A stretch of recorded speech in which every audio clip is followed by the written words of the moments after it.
एक सेठ से लक्ष्मी जी रूठ गई।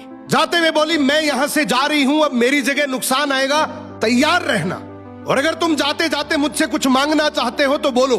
सेठ बहुत समझदार था, बड़ी विनम्रता से बोला, माता नुकसान आ रहा है तो आने दीजिए, बस मुझे आप एक वरदान दीजिए कि मेरे परिवार में हमेशा सुख शांति बनी रहे। लक्ष्मी जी मुस्कुराई, तथास्तु कहा और वहां से चली गई। अब उस सेठ की 4 बहुएं थी। कुछ दिनों बाद सबसे छोटी बहू खिचड़ी बना रही थी। उसने खिचड़ी में नमक डाला और अपने काम में व्यस्त हो गई।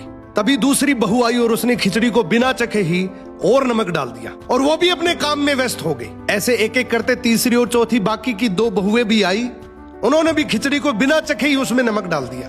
अब रात को सबसे पहले सेठ खाना खाने बैठा। जैसे ही उसने खिचड़ी का 1 चम्मच लिया, उसे महसूस हो गया कि इसमें बहुत ज्यादा नमक है, और सेठ जी तुरंत समझ गए कि नुकसान आ चुका है।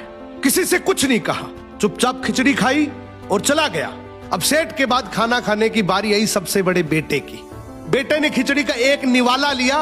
उसने परिवार वालों से पूछा, पिताजी ने खाना खा लिया? उन्होंने कुछ कहा? तो बाकी सबने जवाब दिया, हाँ पिताजी ने तो खाना खा लिया, लेकिन किसी से कुछ नहीं कहा। तो बड़े बेटे ने भी चुपचाप खिचड़ी खाई और चला गया। ऐसे ही करके परिवार के बाकी सारे सदस्य एक एक करके आए, अपने से पहले वालों के बारे में पूछा, कुछ नहीं कहा, चुपचाप खिचड़ी खाई और चले गए। अब रात को सेठ जी सो रहे थे, सपने में नुकसान आया और हाथ जोड़कर बोला, भाई मैं यहां से जा रहा हूं, मैं यहां नहीं रह सकता। तो सेठ जी ने पूछा, क्यों, क्या हो गया? नुकसान बोला, तुम सबने मिलकर 1 किलो नमक खा लिया, पर मजाल है कोई किसी पर नहीं चिल्लाया, किसी ने गुस्सा नहीं किया, सब शांत रहे।